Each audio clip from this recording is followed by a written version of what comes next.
Welcome to this explainer, where we're breaking down the ultimate survival guide of a reincarnated MMA fighter trapped in a demonic RPG nightmare.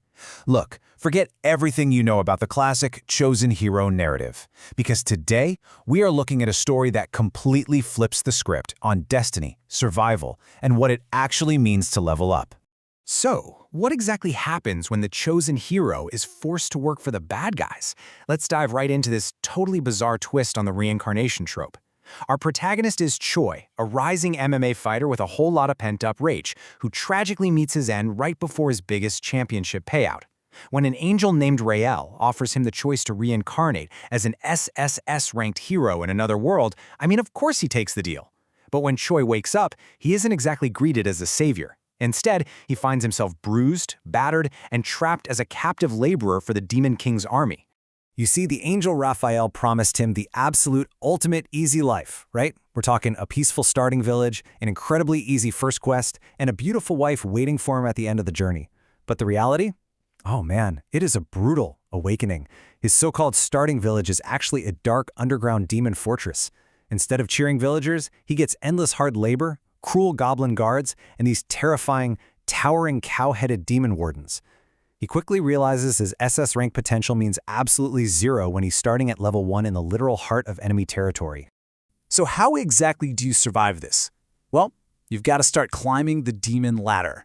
Faced with impossible odds and a fairy guide who totally tricked him, Choi absolutely refuses to just accept his fate. Instead, he leans into his secret weapon, an RPG system, and a ruthless, almost corporate drive to climb the ranks of hell.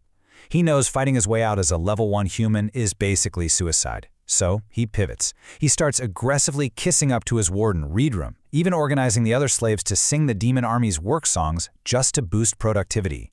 This shocking display of loyalty earns him a promotion to head slave, and from there, he just keeps gaming the system, eventually manipulating his way right into becoming the leader of the Cook Squad. He is systematically raising his literal rank within the demon army just to escape deadly labor. But here's the catch. Even as he completes these system quests, his rewards are just laughably bad. Instead of getting overpowered magical attacks or some legendary sword, the hero system initially trolls him with absurdly mundane domestic skills. We're talking an F-rank hold your breath skill, a skill literally meant for holding it in during bathroom emergencies, plus basic cooking and cleaning abilities. But Choi's absolute genius is that he doesn't throw these away. He figures out how to creatively weaponize them to stay alive. And that brings us to culinary combat and chaos. Let's head into the kitchen to see this ridiculous survival tactic in action. Recognizing that the demon cooks are risking their lives hunting for really bland, tough monster meat, Choi sees a massive opening. He uses his hard-earned hero points to purchase that F-rank cooking skill and a simple packet of MSG seasoning. He takes that basic tough monster meat, sprinkles his secret system-bought MSG all over it, and creates a dish so incredibly flavorful it brings the terrifying head demon chef Kulkin to literal tears. By simply making their food taste good, Choi completely earns the loyalty of the demon cooks and secures his cozy place in the kitchen. Now take a look at this massive number, 47,422. Using a combat power meter he bought from the system, Choi decides to scan his surroundings. Just for some context here, an average human has a power level somewhere in the low hundreds, but 47,422, that is the sheer strength stat of Commander Hemis's quote-unquote adorable pet demon dog, Bobo. Hemis forces Choi to be the new dog walker, which, by the way, is a job with a 100% mortality rate.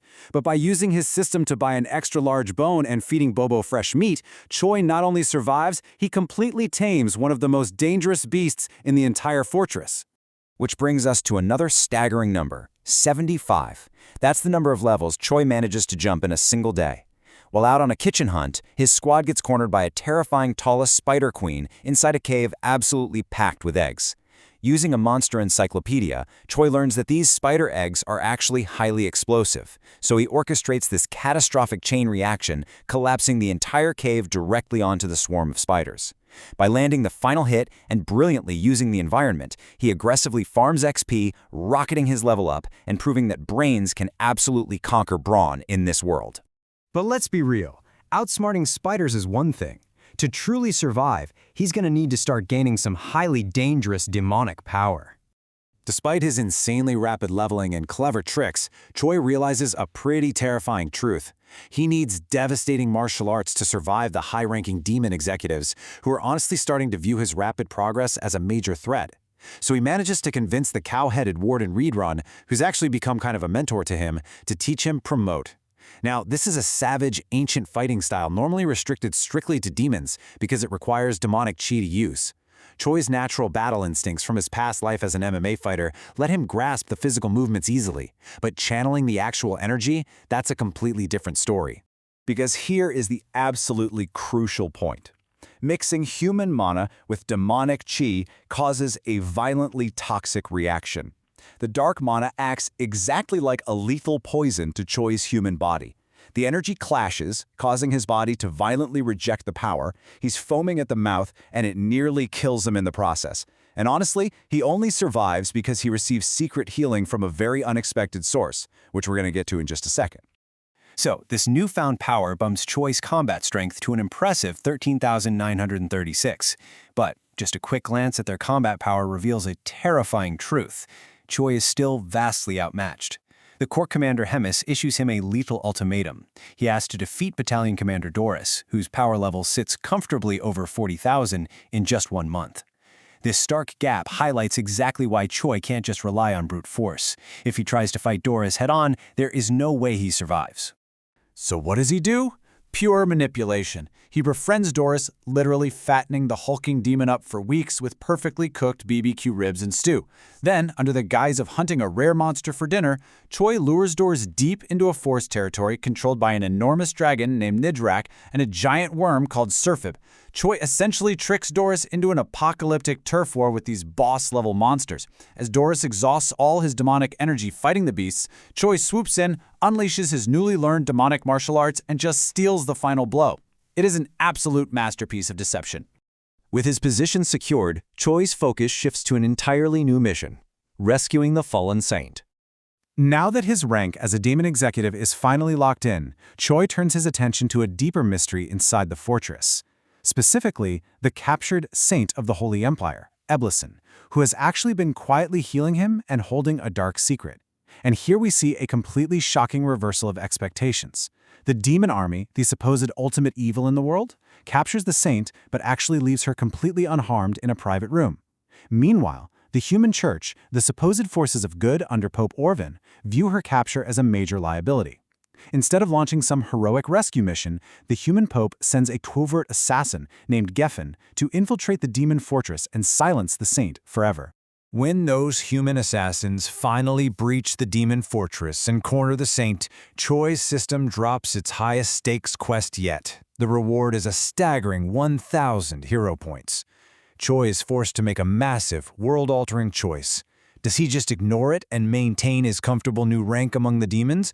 Or does he risk absolutely everything to save the girl who saved him from that demonic chi poisoning? Without even hesitating, Choi grabs the saint, hoists her over his shoulder, and makes a run for it, putting him directly in the crosshairs of the human empire's deadliest assassins. Ultimately, we are left wondering, can this reincarnated MMA fighter actually use his dark demonic martial arts to protect the symbol of divine light from her very own people? It's a brilliant twist that really leaves you questioning who the real monsters are. Thank you so much for joining me on this explainer. The next time you find yourself stuck at level 1 in a completely rigged system, ask yourself, are you going to play by their rules, or are you going to rewrite them entirely?